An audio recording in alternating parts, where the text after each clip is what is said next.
Japan, 1984.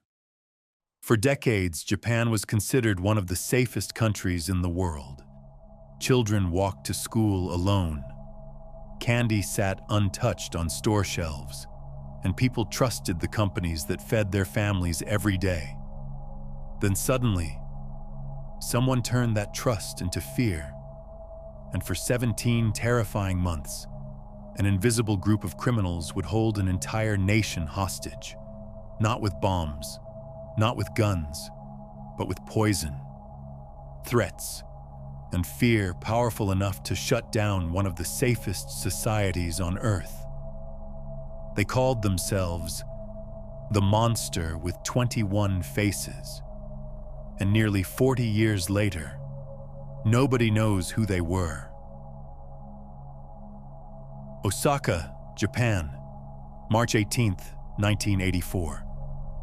Most people were asleep when two masked men quietly approached the home of Katsuhisa Ezaki, president of the massive Glico Candy Corporation.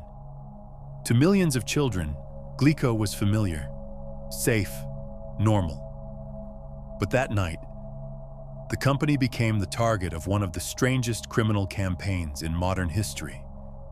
The intruders carried a handgun and a rifle. They cut the telephone lines, tied up Ezaki's wife and daughter, locked the family inside a bathroom.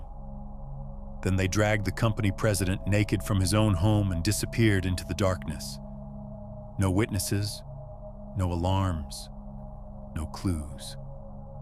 Hours later, the kidnappers made contact. Their demands shocked Japan. 1 billion yen and 100 kilograms of gold. The nation watched in disbelief. But what terrified investigators most was how professional the criminals appeared. This wasn't random violence. The kidnappers moved with military precision, almost as if they had planned everything for months. Then something unexpected happened. 3 days after the kidnapping, Ezaki escaped. According to reports, he slipped out of a warehouse where he had been held captive and fled barefoot into the night before finding help. Police believed the nightmare was over. It wasn't, because the kidnappers didn't disappear.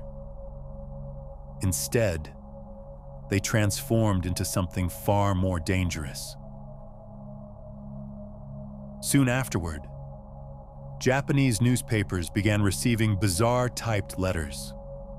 The messages mocked police, insulted investigators, and laughed openly at the entire country. The letters were signed with a name taken from the detective novels of Edogawa Rampo, the monster with 21 faces.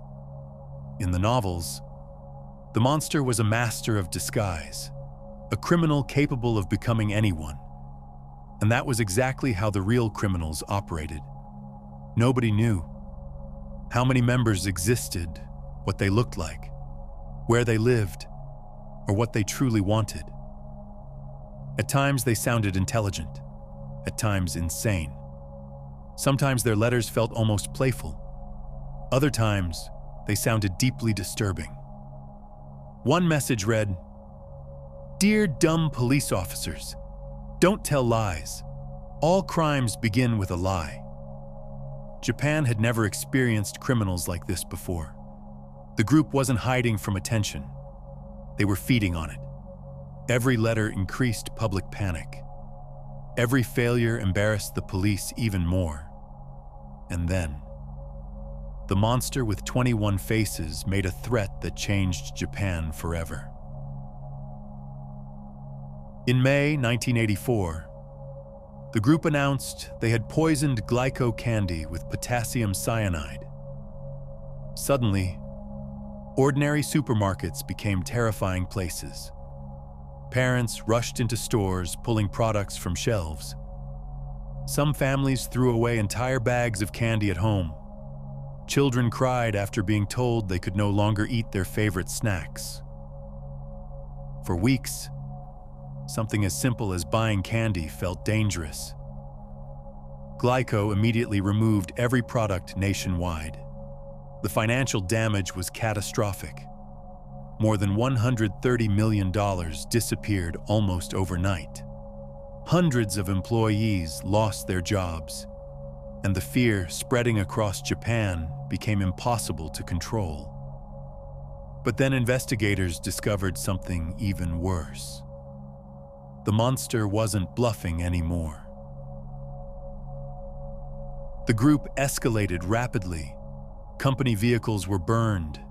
Executives were threatened. Containers filled with hydrochloric acid were mailed to offices. And then came the poisoned candy. Real poison. Real cyanide.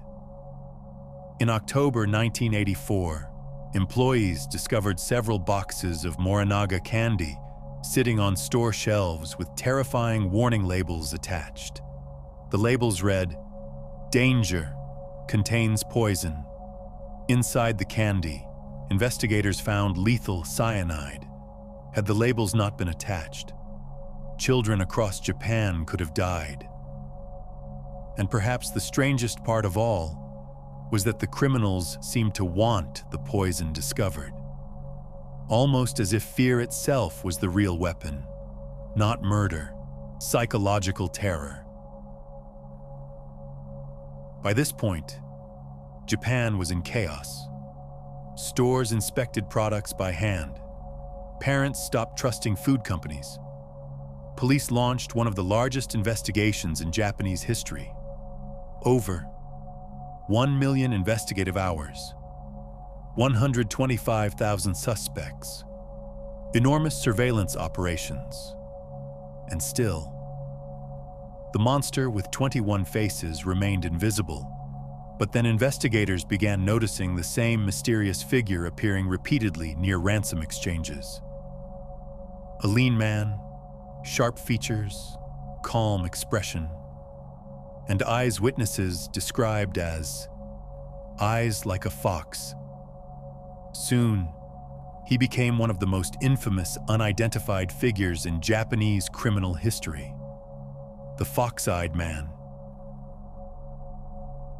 Nobody knew his real name, but witnesses remembered him instantly. Some officers later claimed the most disturbing thing about him was how relaxed he appeared, almost amused, as if he already knew the police would fail.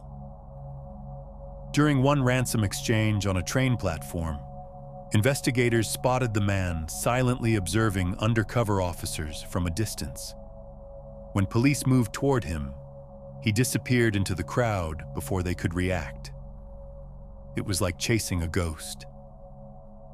Then came the closest encounter of the entire case. November 1984. Police identified a suspicious vehicle connected to the extortion plot. A high-speed pursuit exploded through the streets at night. Sirens echoed through the city while officers chased the suspect through traffic. Then suddenly, the driver abandoned the vehicle and vanished into darkness. But inside the car, investigators discovered something terrifying: a police radio scanner. The criminals had been listening to police communications the entire time. They always knew where officers were. They always knew when traps were being prepared. And somehow, they stayed one step ahead every single time. As months passed, the public humiliation became unbearable for Japanese authorities. Newspapers mocked the investigation daily. The police appeared powerless, and every new letter from the monster with 21 faces made the country feel less safe. Then tragedy struck. On August 7th, 1985, Police Superintendent Shoji Yamamoto walked into his garden, poured kerosene over his body, and set himself on fire. The pressure of failing to stop the criminals had destroyed him completely. Japan was horrified. But what happened next shocked the country even more. Because only days later, the monster with 21 faces sent one final letter. They mocked Yamamoto's death, laughed at the police, then suddenly announced, "We have decided to stop torturing food companies." And just like that, they disappeared. No more poison, no more letters, no more threats. Gone. The investigation continued for years, but every lead collapsed. Some theories claimed the criminals were linked to the Yakuza. Others believed they were highly intelligent radicals trying to expose weaknesses inside Japanese society.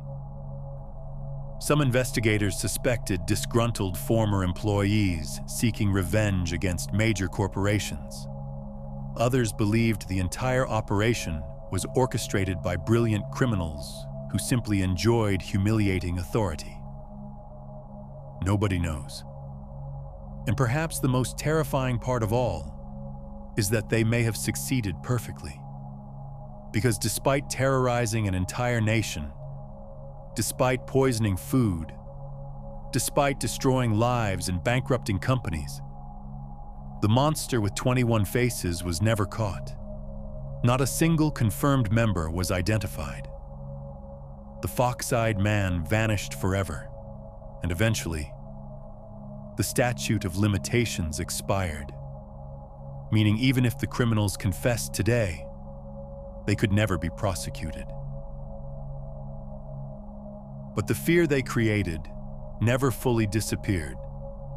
The case permanently changed Japan's food industry. Tamper-proof packaging became standard. Companies redesigned security systems, and parents across Japan learned something terrifying. Even ordinary candy could become a weapon.